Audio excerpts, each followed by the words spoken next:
Got to get on the blog again. My favorite birthday of my life, I can't really say. It really was my 20th birthday was my favorite birthday. Got married the day before. And what is your favorite kind of cake? And you don't have to say the kinds that were here. Tell us your truthful. I've never met a cake I don't like. So, except Peanut butter chocolate. hamburger and rice I'm not into. And what is your favorite party or thing from when you were a kid? My favorite party? Or a present or a birthday experience or something from when you were a kid? I can't tell you about those because we're not supposed to tell our kids about things we did. Tell them something fun you did that was nice. I don't know. That was nice. He used to go to the movies when he was a kid. Yeah, it was taking $1 and going to a movie, and for the $1 you got a black cow and a drink and a popcorn and into the movie. You know what black cows were? Tell us a black cow. I know what it is. It's a sugar daddy with chocolate on it. And you would have liked it because it was black chocolate. Oh, that's my favorite. What other questions do you guys want to ask Grandpa? Yes. Can you think of one question to ask Grandpa about his past? Okay. Ask him about when he ran away from home. You ran away from home. Yeah, I was 4 years old. I packed my suitcase and ran away from home. Why? And because I was mad about something, I don't remember. And I got 2 blocks away and decided I better go home. Tell us, let's see. What was your first car you ever owned? It was a 49 Chev, It only lasted a few days. and I threw a rod right through the side of the block. What was the first vehicle you remember driving? How old were you, like A 2? Ford Ferguson tractor, and I was probably in the 3rd grade. What was the first date you ever took Grandma on? Well, Grandma took me to a X-rated movie, not in those days, but it was Doris Day and Rock Hudson called Pillow Talk. Grandma But- took you? That was very forward of her. I grew up in seminary went. The seminary teacher took us.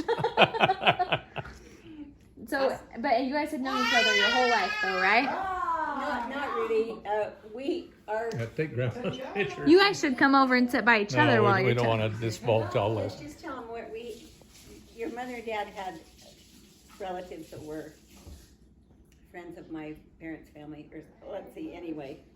We had met each other when we were 4. Right. In a pea patch. In the pea patch, that's what I hear. Then we started going to school together when we were in 8th grade, and that's when we became good friends. And you from 8th became grade on. friends. Do you remember meeting each I other think in it the was 8th the 7th grade? grade. No, because in 7th In grade, 6th grade, we went to the country, and you were in the country. yeah, and then we had to go to 7th grade in the country, and in 8th grade's when they Oh. made it so the junior high was all the kids in the country came into town. But you gotta ask him about Shirley's hamburgers. But oh wait, hold on. I want to hear when they first met each other in the 8th grade. Do you remember no, like I seeing know, each I other? liked him because I came from the farm and farmers are big and strong, and Farrell was big and strong in junior high. He was a big tough guy, and I was impressed, and that was very attractive to me. No, this is It cute. wasn't really love, it was just big and tough. She was- I knew he could and would protect me. She wanted to feel safe. Oh, that's sweet, Cable. Tell us about Shirley's Burgers. There was a hamburger place in Rexburg called Shirley's, and everybody from our school went there and ate there every day almost. And they had hamburgers that kind of resembled a McDonald's burger now, except it had better grilled onions and better pickles, and I think it was more like In-N-Out burgers. well, they didn't have lettuce. Yeah, that's lettuce. Grandpa didn't And- care for lettuce. and- It was 25 cents for a burger. That's right. And so sometimes Grandpa would have 2 or maybe 3. And guess what he always had to drink? They had big jugs of root beer for a nickel. We'd have, by a jug, I mean mug. A big mug. Not a jug, a mug. And now you're lucky if you can get a drink for under $15. That's right. Ask them about playing hooky bobby in the winter. Cookie Bobby.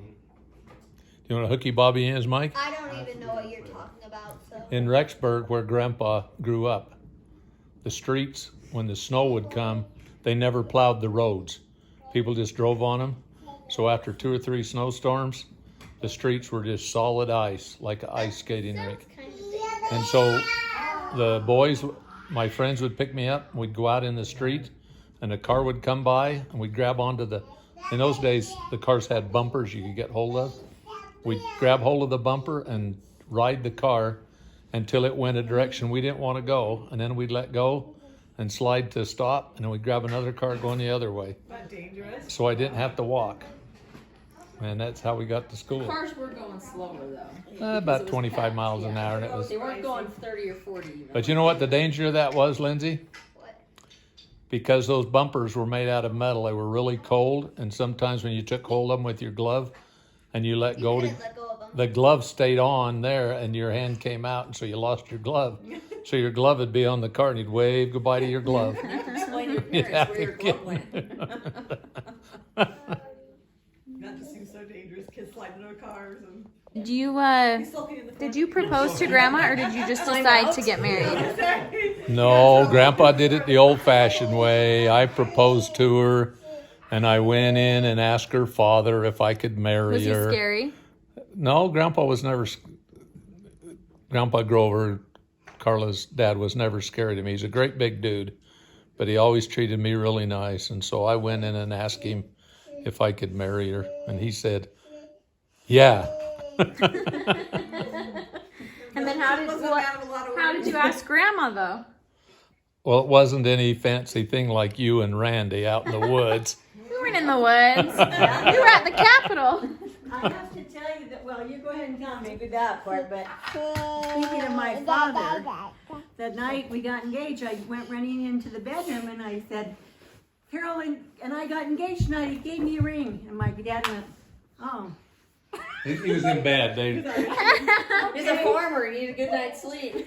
Oh, okay. So he was happy, but he doesn't show his emotions much, so. We don't have to talk about that. But how did you propose? Where'd you go? In the woods? No, we didn't go anywhere. I probably looked over in the car and said, "Would you get married?" Yeah, actually, we did. We remember we went to Christmas dance at the high school. It was the first year we graduated from high school, and the group went to the high school dance at Christmas. That when you had graduated that first year. And so then when we got home, we were in the car, and he said, "Well, you want to marry me, don't you?" I said, "Sure." He said, "Yeah, here's a ring." That's the easy way to do it, guys. You can learn something from the old people. I'm not sure those were the words. That was the essence of that. We had been kind of planning on it for quite a while. How long were you engaged? Since we were 4. Officially. We were engaged in December and got married the next November. So almost a But year? he was gone 6 months during that time in the Army. Oh, that's true. I went and fought the war. And he also played football, so he's done a lot of training playing football. I never knew about this. Neither did I. I'll re-up for another 2 or 4 years, whatever it was. He said, "Well, you re-up and we'll see about it." And I said, "No, I didn't." So I got out because I'd done my 6 years. That unit got called up and went to Vietnam. So Wow. I was lucky. Very lucky. Your life would have been very different. Tell them about the supply sergeant who said it was better to drive the Jeep off the boat. Oh. Some of the guys I worked with when the Second World War ended, there's guys that are they call them property book officers, and they're like captains. And when they come home from military, they have a certain amount of stuff they haven't been able to find. But if they have stuff that's excess, they get in trouble for having excess. And so these guys told me coming home across the ocean, they just drive all this stuff off the boat, Really? dump it in the ocean because it's too hard to explain why they got excess. And